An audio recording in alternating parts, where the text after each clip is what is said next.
వీరు వేం నరేందర్ గారి అబ్బాయి వేం కృష్ణ భార్గవ్ గారు. వేం నరేందర్ రెడ్డి గారి అబ్బాయి వేం కృష్ణ భార్గవ్ రెడ్డి గారు.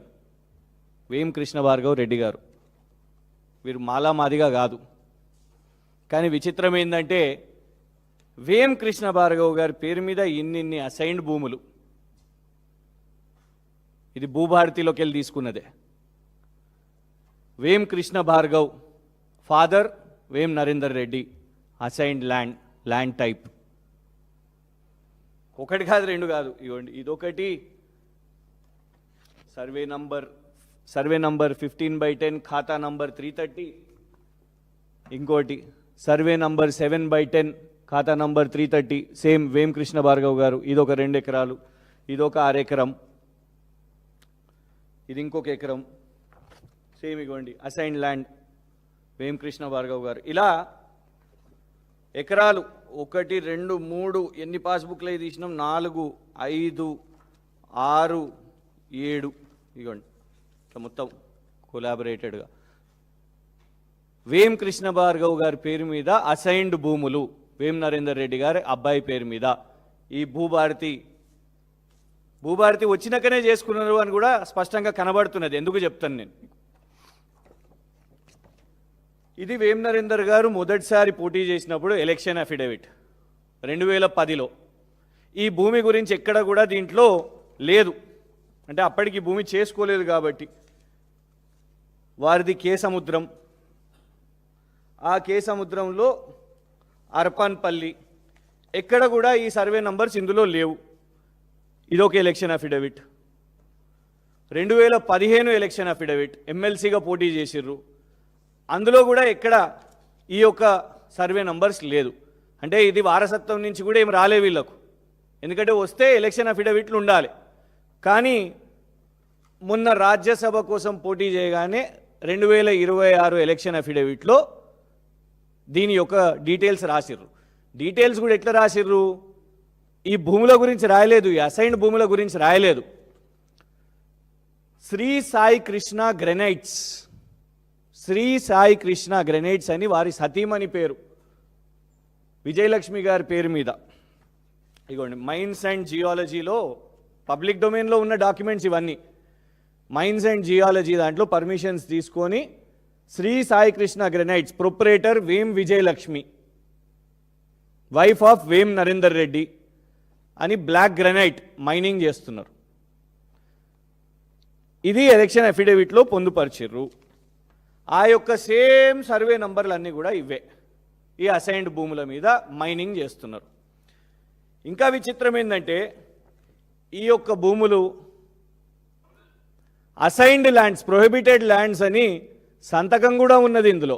ఎవరెవరు సంతకాలు, మండల్ గిర్దవర్, తహసీల్దార్ కే సముద్రం మరియు అడిషనల్ కలెక్టర్ గారు మరియు సాక్షాత్తు కలెక్టర్ గారు కూడా. ఇగోండి ఆర్డీఓ, అడిషనల్ కలెక్టర్ సంతకం కూడా పెట్టిర్రు. ఇందులో స్పష్టంగా ఉన్నాయి కూడా. ఇగోండి survey number 7/11 Vem Krishna Bhargav assigned lands Arpanpalli. ఇందులోనే ఇదే పేపర్లో మీకు 4 ల్యాండ్స్ వాళ్ళ మీద ఓనర్షిప్ రిజిస్ట్రేషన్ చేసుకున్నారు. అంటే భూభారతి ఇవాళ రెవెన్యూ మంత్రి గారు ఒకవైపు చూసినాం, గచ్చిబౌలిలో చూసినాం కదా ఎట్లా భూదందా చేస్తున్నాడో వాళ్ళ అబ్బాయి. ఎఫ్ఐఆర్ అవ్వగానే ఇమీడియట్గా ఇన్స్పెక్టర్ని అక్కడికి వెళ్ళి పంపించేసిర్రు. బెస్ట్ ఇన్స్పెక్టర్ ఉండే ఆయనే. రెవెన్యూ మంత్రివి నువ్వే చేసుకుంటావా అనే మొత్తం భూభారతి నీ ఒక్కని కోసమే వచ్చిందా, మేమేం పాపం చేసినాం అని వాళ్ళ వేం నరేందర్ గారు వాళ్ళ అబ్బాయి పేరు వేం కృష్ణ భార్గవ్ పేరు మీద ఇవాళ అసైన్డ్ ల్యాండ్స్ తీసుకొని ఓనర్షిప్ మార్చుకొని. ఇంకొకటి ఏంది విచిత్రం ఏంటంటే ఇందులో ఖచ్చితంగా కలెక్టర్ గారి పాత్ర కూడా ఉన్నది. అందులో సంతకం మహబూబాబాద్ ముందు కలెక్టర్ అద్వైత్ కుమార్ సింగ్ గారి సంతకం ఉన్నది. ఆ కలెక్టర్ గారు ఇగోండి ఇది ఎన్టీవీలో వచ్చింది, ఇది సమయంలో వచ్చింది. కలెక్టర్ని బదిలీ చేస్తే అక్కడ ఉన్న బీసీ ఎస్సీ ఎస్టీ సంఘాలు మిఠాయిలు పంచుకున్న పరిస్థితి. ఇది వార్తల్లో వచ్చినాయి చూడండి. 2 సంవత్సరాల నుంచి ఈ కలెక్టర్ ఇక్కడ అభివృద్ధి చేయలేదు, గిరిజన భూములను కూడా ఇవాళ అక్కడ అప్పజెప్పేస్తున్నాడు అని ఆనాడు వాళ్ళందరూ కూడా మిఠాయిలు పంచుకున్నారు, సంబరాలు చేసుకున్నారు. ఇగోండి ఇది ఛానల్స్లో పేపర్స్లో వచ్చింది. ఇది వెళ్తూ వెళ్తూ ఆయన మహబూబాబాద్ నుంచి, ఎందుకంటే ఇక్కడ వేం నరేందర్ గారికి మంచి పనులు చేసి పెట్టిరు కాబట్టి, ప్రజలకు చేయలే కానీ వేం నరేందర్ గారికి మంచి పనులు చేసిరు కాబట్టి గిఫ్ట్గా ఈరోజు వేం నరేందర్ గారు పోతూ పోతూ ఎక్కడికి రాజ్యసభకు పోతూ పోతూ నువ్వు కూడా నా ఎంబడికి రా, ఢిల్లీకి రా అని ఆయనకి special secretary Telangana Bhavan Delhi post కూడా ఇచ్చారు. ఎందుకు? గిఫ్ట్ అసైన్డ్ భూములు అప్పజెప్పినందుకు వాళ్ళ అబ్బాయి పేరు మీద. ఇదండి తెలంగాణ రాష్ట్రంలో జరుగుతున్న దోపిడీ. ఎవరాయనే?